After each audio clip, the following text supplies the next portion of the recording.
सगळ्या कार्यकर्त्यांना या राजकीय पक्षांनी सगळ्या कार्यकर्त्यांना वाऱ्यावर सोडलंय आणि आपली सोय म्हणून जे काय करायची ती आता इथं केली. रमेश भाईचे संबंध आमचे अतिशय चांगले, परंतु ते वैयक्तिक झालं.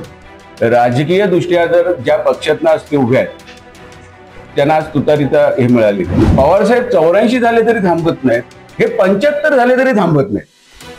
त्यामुळे तेच म्हणणं आहे, त्यांनी कुठेतरी पुढच्या लोकांना संधी देण्याकरता त्यांनी दुसरं कोणाला उभं केलं तर आमच्यासारख्या फॉर्म मागे घेतला. आज ते म्हणले. नमस्कार. चिपळूण नगरपालिकेची रंगत दिवसेंदिवस वाढत चालली. आपण बघतोय प्रचार जो अंतिम टप्प्यामध्ये आलाय.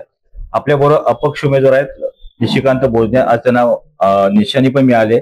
सर स्वागत आहे. काय सांगाल अपक्ष म्हणून रिंगणामध्ये आहेत नगराध्यक्षपदावर, काय सांगाल? सर्वप्रथम आपल्या चॅनलचं स्वागत. अपक्ष म्हणून ही निवडणूक लढण्याकरता म्हणून एक माझ्या मनात जे आलं की हे 2-3 वर्षापूर्वी हे विविध पक्ष फुटले आणि ते जेव्हा विविध पक्षांकरता म्हणून वेगवेगळ्या ह्याच्यामध्ये चिन्हावर फिरायला लागले तेव्हा नागरिकांची अतिशय अडचण झाली.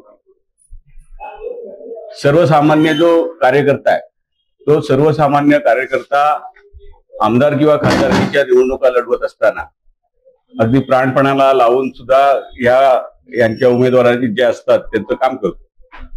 त्याची अपेक्षा काय असते की यापुढे समजा या स्थानिक स्वराज्य संस्थांच्या जे काही निवडणुका असतात किंवा बँक असेल किंवा अन्य ठिकाणी आम्हाला काहीतरी ही नेते मंडळी चान्स देतील. पण याच्यातून जे समीकरणं तयार झाली होती त्याच्यात निश्चित दिसत होतं की ह्या कार्यकर्त्यांना हे न्याय देऊ शकत नाही. आणि न्याय द्यायचा तर सोडूनच द्या, पण त्याच्या हाताखाली असणारा सर्वसामान्य जो मतदार आहे, कार्यकर्ते आहेत त्याच्या हाताखाली काम करणारे, त्याने जायचं कुठे?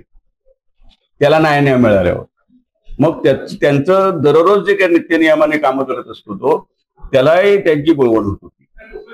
मग या लोकांना कुठेतरी न्याय देण्याकरता किंवा त्यांना आधार देण्याकरता मग ते सर्व पक्ष असतील. आम्ही काय निवडणुकांपुरते एकमेकांच्या विरोधी असतो यावेळेला, पण जेव्हा एकदा निवडून येतो तेव्हा आम्ही सर्वसामान्य लोकांचे सर्वांच्या कामं करण्यासाठी म्हणून येतो, लोकांनी निवडलेला एक प्रतिनिधी म्हणून मी अपक्ष. तुम्ही भाजपमध्ये होतात, भाजपमध्ये बाहेर पडला होतात, उपनगराध्यक्षपदी सुद्धा होतात, काय सांगाल? हाच विषय आहे ना की ज्या वेळेला भारतीय जनता पक्षामध्ये मी हे पद भूषवत होतो, 16 साली निवडून आलो होतो, की तिथून ह्या विविध पक्षांच्या बरोबर त्यांच्या ज्या काय आघाडी, विविध पक्ष ठीक आहे, तोही तुम्ही आता मुद्दा मांडला होता, पण उपनगराध्यक्ष असताना चिपळूणमध्ये बरीचशी कामं असं रखडलेली दिसून येतात. त्याला जबाबदार नेमकं कोण? नाही असं म्हणता येणार नाही. कॉन्क्रीट काम म्हणून जर बघायचं झालं, रखडलेल्या कामांच्या छोट्या कामांपेक्षा नगर परिषदेची 1800 सालापासूनची आमची ही 1886 सालापासूनची नगर परिषद आहे. याच्यातून नगरपालिकेला एक पहिला रावताळ्याकरता म्हणजे आपल्या मार्कंडी पासून पुढचा भाग आहे हा नंतर जोडला गेला. छोटी नगरपालिका होती आमची, याला शेंगदाणा बिल्डिंग म्हणून म्हणतात या नगरपालिकेच्या वास्तूला. आणि तो व्यापार म्हणून जर नगरपालिकेचं प्रमुख उत्पन्न त्या ज्या नदीतून येणाऱ्या होड्या होत्या त्यातल्या होणाऱ्या व्यापारावर अवलंबून असणारी आमची नगरपालिका होती.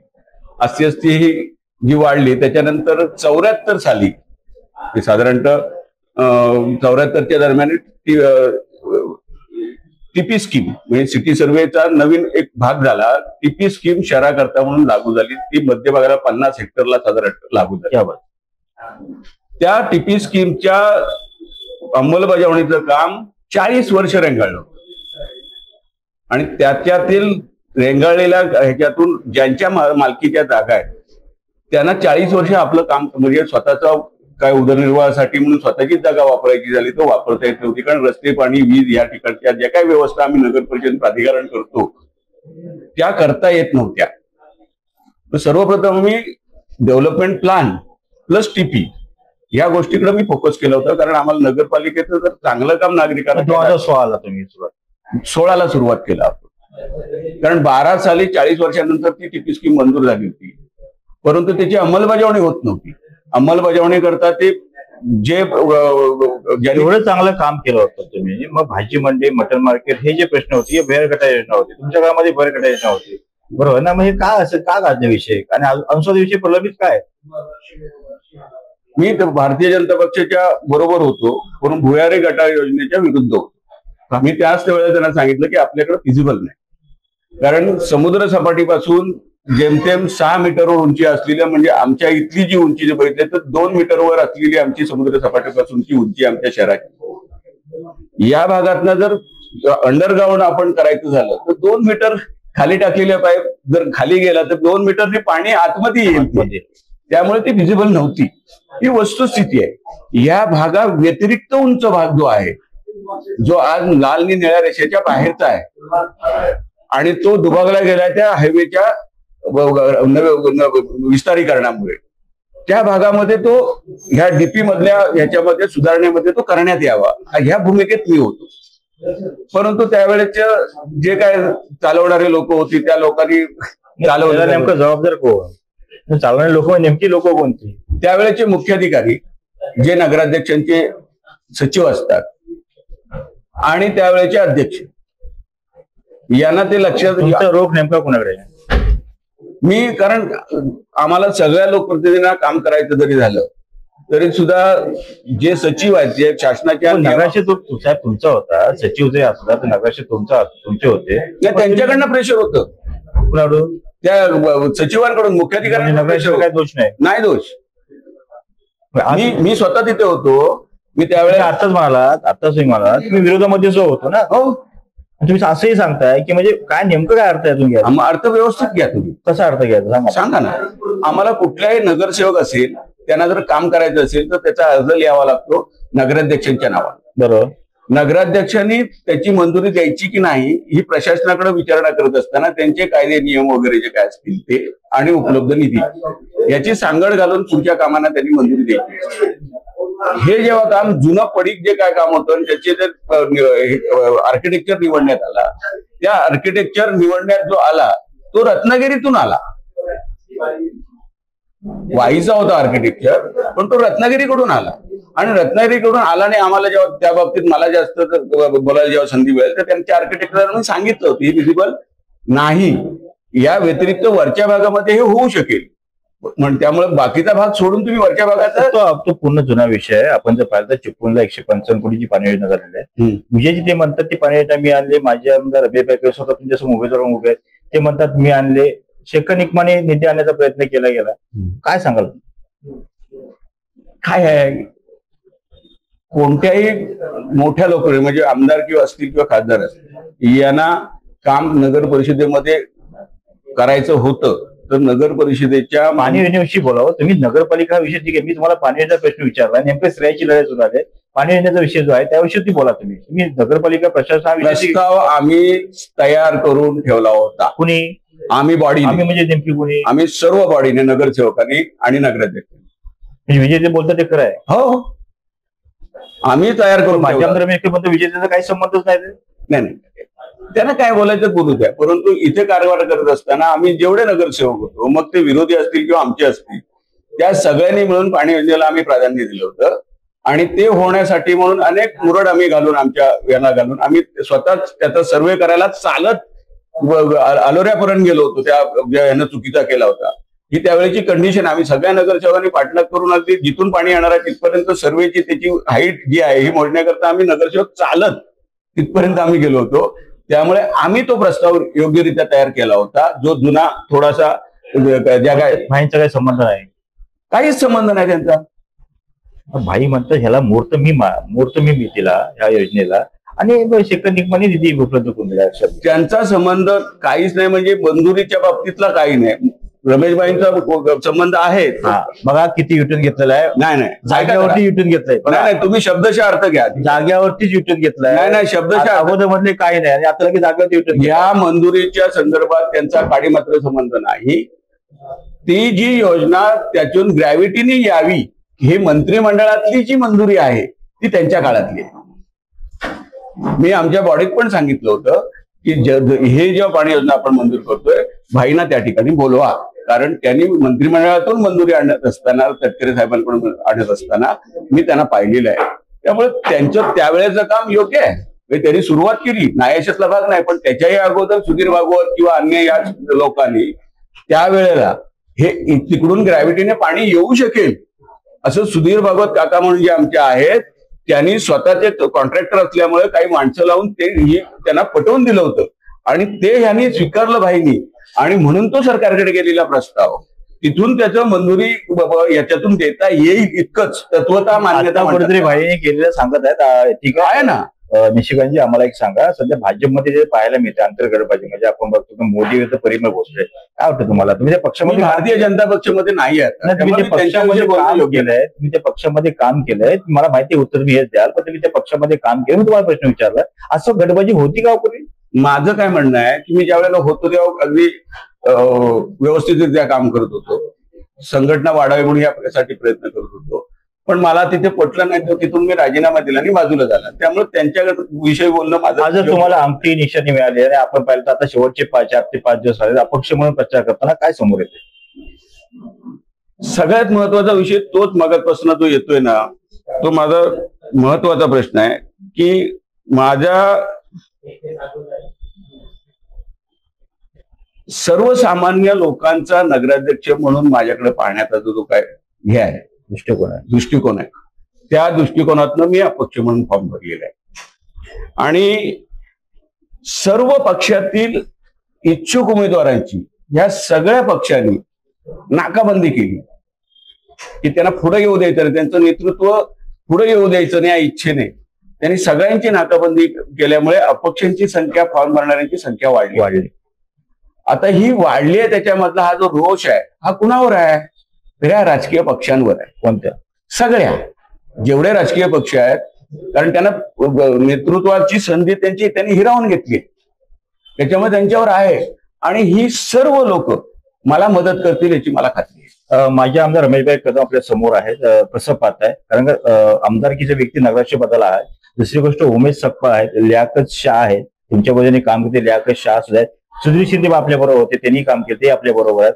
हा सगळं कसं पाहताय? काय नेमकं आव्हान आहे? मी कुणाविषयी नेमकं पहिलं बोलू? कुणाविषयी बोला, तुम्हालाच विचारला. रमेशभाई कदमाविषयी बोला. ज्येष्ठ कोण आहेत? रमेशभाईचे संबंध आमचे अतिशय चांगले आहेत, परंतु ते वैयक्तिक झालं. राजकीय दृष्ट्या जर ज्या पक्षातनं आज ते उभे आहेत त्यांना आज तुतारीचा हे मिळालेलं आहे. आणि जे अजितदादांचं म्हणणं आहे तेच माझं आहे. काय म्हणणं आहे? पवारसाहेब 84 झाले तरी थांबत नाहीत, हे 75 झाले तरी थांबत नाहीत. त्यामुळे तेच म्हणणं आहे, त्यांनी कुठेतरी पुढच्या लोकांना संधी देण्याकरता त्यांनी दुसरं कुणाला उभं केलं तर आमच्यासारख्या फॉर्म मागे घेतला. आज ते म्हणतात की जनतेने मला सांगितलंय, जनतेतून मागणी होती पण मी उभं राहिलोय. मान्य आहे ना, पण ती कॅटेगरी त्यांनी कधी दाखवली का की त्यांच्या जनता कोण नेमकी समोर बसली? ती कॅटेगरी त्यांच्या वयाची आहे. तुम्हाला असं म्हणायचं की त्यांनी काही विकास कामं केलीच नाही? कोण म्हणालाय? केली ना. कॅटेगरी नेमकी कॅटेगरी म्हणजे माझे समवयस्क. कॅटेगरी म्हणजे दुसरा अर्थ घेऊ नका, वयस्कर. तर तुमचं वय, माझं वय, या वयाची जी काय आपण एका हे असतो त्या वयाची लोक जी होती त्या लोकांनी भाई तुम्हीच करा का, तर ते पण या सगळ्या पक्षांना कंटाळले होते म्हणून सांगत होते. परंतु ती जी काय परिस्थिती निर्माण झाली ती भाईने आवाज फोडला, मीच राहणार असं भाईने आवाज फोडल्यामुळे बाकीच्यांची खीळ बसली या लोकांना, त्यांना पुढे येण्यासाठी संधीच मिळाली. त्यांच्या निगमाने बॅकफुटवर गेलेत, मागे घेतलंय. काय वाटतंय? असं मी म्हणणार नाही. ती एखाद दिवस त्यांची पुढचे काय मतदारसंघ वेगळे होणार असेल, ती वाटणी झाली असेल. त्यामुळे बागा घेतलं शहरामध्ये सगळ्या कार्यकर्त्यांना, या राजकीय पक्षांनी सगळ्या कार्यकर्त्यांना वाऱ्यावर सोडलंय आणि आपली सोय म्हणून जे काय करायची ती आता इथं केली. म्हणजे आमदार शेखमने पुढचा विचार कोणी सगळं केलेला आहे सगळ्यांनी. स्पष्ट बोला ना. नाही, सगळ्या राजकीय पक्षातल्या लोकांनी जे त्या स्पर्धेत आहेत त्यांनी आपली सोय म्हणून हे केलेली आहे. कार्यकर्त्यांवरचा अन्याय. राजू देवळकर समोर आहे, तर त्यांनी काम केलेलं आहे. चांगला माणूस आहे, माझा मित्र आहे. राजू देवळेकर माझा चांगला मित्र आहे. त्याला अचानकपणे फॉर्म भरायला का लागावा ही माझी खंत आहे. राजू देवळेकरचं अगोदर का नाव फुटलं नाही? आमच्यासारखा माणूस म्हणाला असता खरोखर कॅन्डिडेट चांगला आहे, 100% नाव फुटलं होतं. मी म्हटलं बाळा तू शेवटपर्यंत.